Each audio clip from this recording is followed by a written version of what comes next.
नमस्कार, बहुत स्वागत है आपका। आप देख रहे हैं जी मध्य प्रदेश छत्तीसगढ़। आपके साथ मैं हूं सोनाली सिंह। बड़ी खबर रायगढ़ से है, जहां पर बिलासपुर जलाशय का अचानक गेट टूटा और हजारों लाखों क्यूसेक पानी बाहर निकला है। NH49 पर भरा पानी, लोग परेशान हैं। सड़क नदी में तब्दील हो गई है, आवागमन पूरी तरह से बाधित हो गया। खेतों में भी पानी भर चुका है, फसलों को भी काफी ज्यादा नुकसान पहुंचा है। आसपास के गांव में बाढ़ का खतरा बना हुआ है। तो जलाशय का गेट टूटा, दहशत में ग्रामीण हैं। रायगढ़ से ये तस्वीरें आप तक पहुंचा रहे हैं, जहां पर सड़क देखिए आप नदी में तब्दील हो गई है और इसकी वजह से आवागमन पूरी तरह से बाधित हुआ। आसपास के गांव में बाढ़ का खतरा भी बढ़ चुका है, क्योंकि हजारों लाखों क्यूसेक पानी बाहर निकला है। खासकर जो निचले इलाके के गांव हैं उनको नुकसान जरूर पहुंचेगा, खेतों को भी नुकसान पहुंच रहा है, जो फसल है वो बर्बाद हो जाएगी। तो जलाशय का गेट टूटा और इस वक्त कुछ इस तरीके के हालात रायगढ़ में और आसपास के गांव में देखने को मिल रहे हैं। और श्रीपाल यादव हमारे साथ लाइव जुड़ गए हैं। श्रीपाल, जलाशय का गेट टूटने की वजह से जो हालात अभी बन रहे हैं, क्या तस्वीरें हैं? क्योंकि आवागमन भी बाधित हो गया है और जो निचले इलाके हैं वहां पर बाढ़ का खतरा भी है।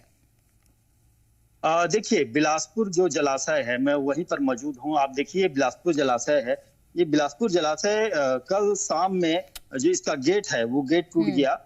मेंटेनेंस का काम अभी चल रहा है। गेट टूटने का वजह बता रहे हैं जो अधिकारी बता रहे हैं, जो स्थानीय बता रहे हैं, बीते कई दिनों से ये जो गेट है जंग लगा हुआ था, जंग लगा हुआ से खराब हो गया था, उसके कारण से ये गेट टूटा हुआ है। हम बात करें जो इसके नजदीक ही में NH49, जो पुराना NH49 है वो है।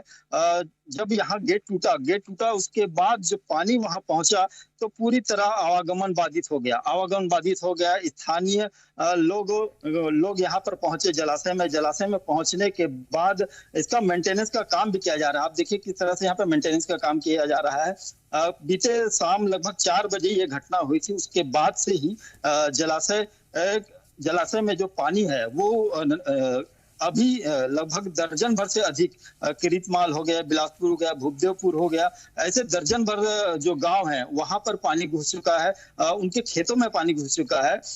लगातार जो अधिकारी हैं वो मेंटेनेंस का काम कर रहे हैं। लगभग 1 से 2 घंटे में ये मेंटेनेंस हो जाने की बात कह रहे हैं। स्थानीय लोग हैं, स्थानीय लोगों से भी जानना चाहेंगे क्या कुछ हुआ था, कैसे हुआ था। बताएंगे भैया, आप स्थानीय जनप्रतिनिधि हैं, क्या कुछ हुआ था कल, क्या घटना हुई थी? विभागीय लापरवाही का जीता जाता जो नमूना है, उदाहरण है, तो ये डैम है, जहाँ पिछले कई सालों से मेंटेनेंस नहीं किया जा रहा था, ना ही कोई देख रेख किया जा रहा था। नतीजन जो जिसका डर था वो तो होना ही था।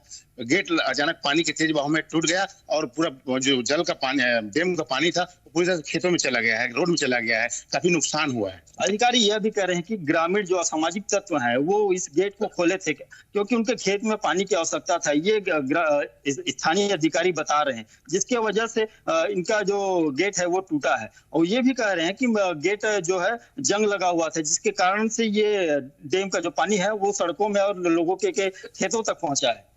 गेट कई सालों से जंग लगा हुआ था, कई बार किसान परेशान थे और किसानों ने तो कई बार पानी छोड़ने की भी मांग की थी, लेकिन उनकी बातों को अनसुना कर दिया गया और खेत प्यासे थे। आखिरकार कल पूरा जब पानी गिरा तो पूरी तरह से खेतों में भर गया, जलमग्न हो गए। कितना गांव प्रभावित हो रहा है, कितने लोग इससे प्रभावित होंगे? लगभग 2 दर्जन गांव इससे प्रभावित हो रहे हैं प्रत्यक्ष रूप से।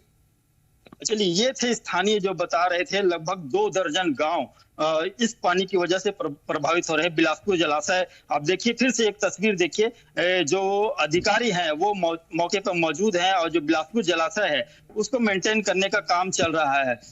ये तस्वीर देखिए, ये राम झरना पीछे है, रायगढ़ का ऐतिहासिक राम झरना है। वहीं का पानी इस डैम में सबसे पहले एकत्रित होता है, यहीं से लोगों के खेतों तक इस पानी को पहुंचाया जाता है नहर के माध्यम से। ये बिलासपुर जलाशय है। कल शाम में ये घटना हुई थी, जिसके बाद से ही अधिकारी यहाँ पर पहुंचे हुए हैं। लेकिन जो ग्रामीण है ये भी आरोप लगा रहे हैं कि जो गेट था वो जंग लग गया था। कई बार उन्होंने शिकायत भी की थी, लेकिन उसका मेंटेन नहीं हो पाया था। जी चलिए, परेशानी बढ़ी हुई है और ग्रामीण लापरवाही के भी आरोप लगा रहे हैं। देखना होगा कि कब तक ये परेशानी दूर होती है। बहुत धन्यवाद आपका श्रीपाल।